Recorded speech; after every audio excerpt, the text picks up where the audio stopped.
पश्चिम बंगाल के राज्यपाल सीवी आनंद बोस जी, मंत्रिमंडल में मेरे सहयोगी निशित प्रामाणिक जी, जॉन बारला जी, नेता विपक्ष शुवेंदु अधिकारी जी, संसद के मेरे साथी सुकान मजूमदार जी, कुमारी देवाश्री चौधरी जी, खगेन मुर्मू जी, राजू बिस्त जी, डॉक्टर जयंत कुमार रॉय जी, विधायकगण, अन्य महानुभाव, देवी और सज्जनों,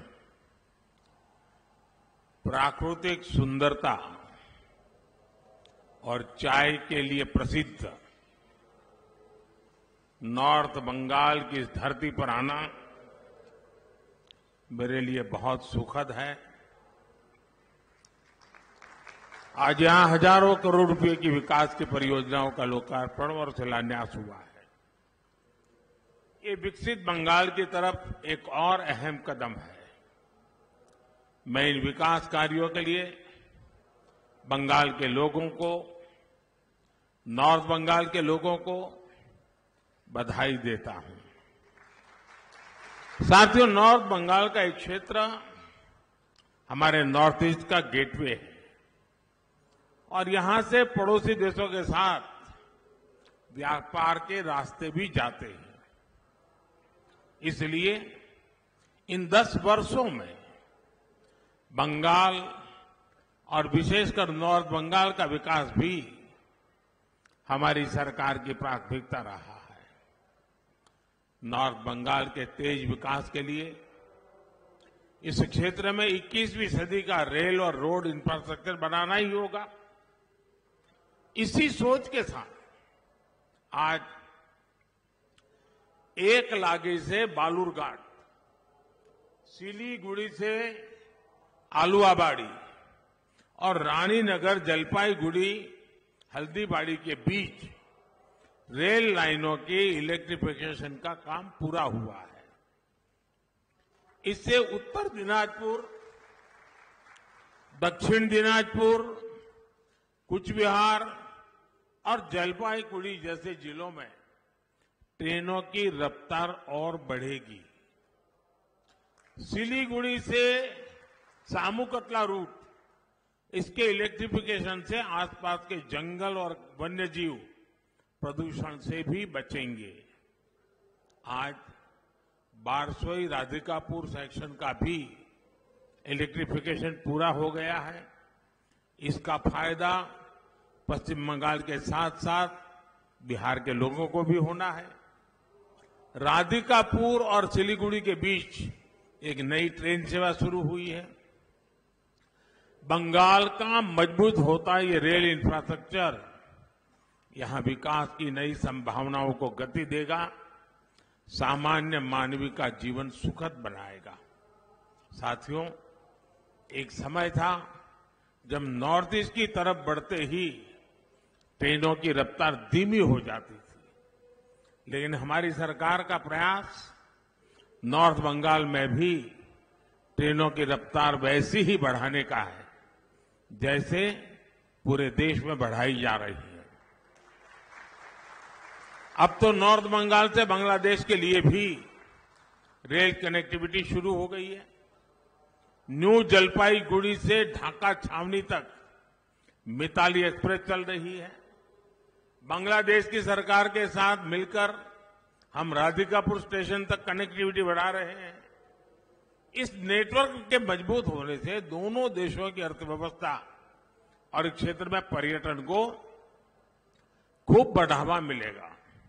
साथियों, आजादी के बाद लंबे समय तक पूर्वी भारत के विकास को, यहां के हितों को नजरअंदाज किया गया, जबकि हमारी सरकार पूर्वी भारत को देश के विकास का ग्रोथ इंजन मानकर चलती है।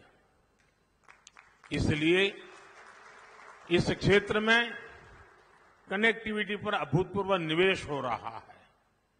2014 से पहले बंगाल का जो औसत रेल बजट करीब 4,000 करोड़ रुपए था, वो अब लगभग 14,000 करोड़ रुपए हो चुका है।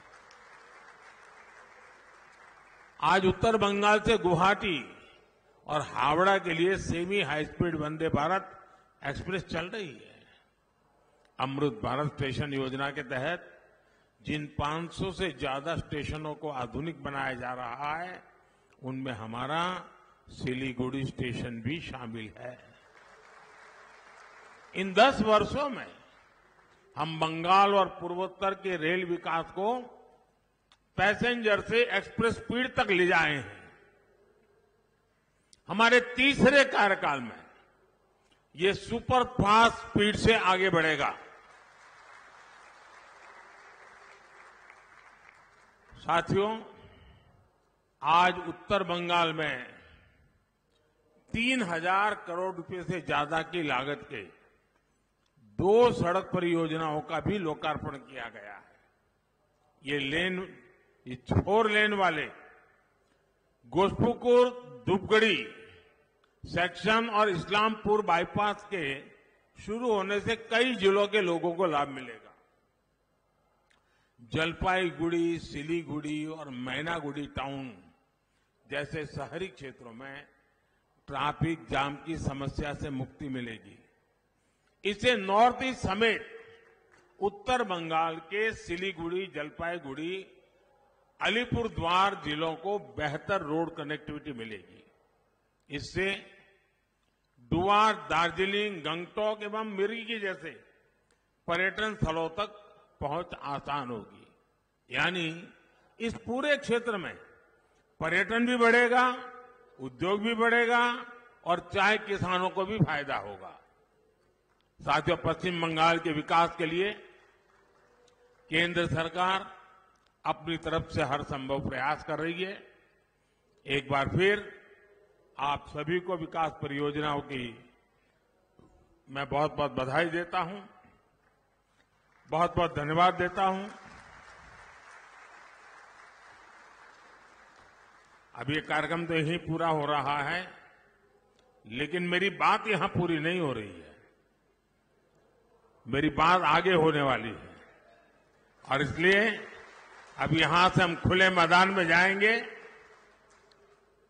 आप सबको जी भर के देखेंगे और जी भर के बोलेंगे। बहुत बहुत धन्यवाद। कोटी से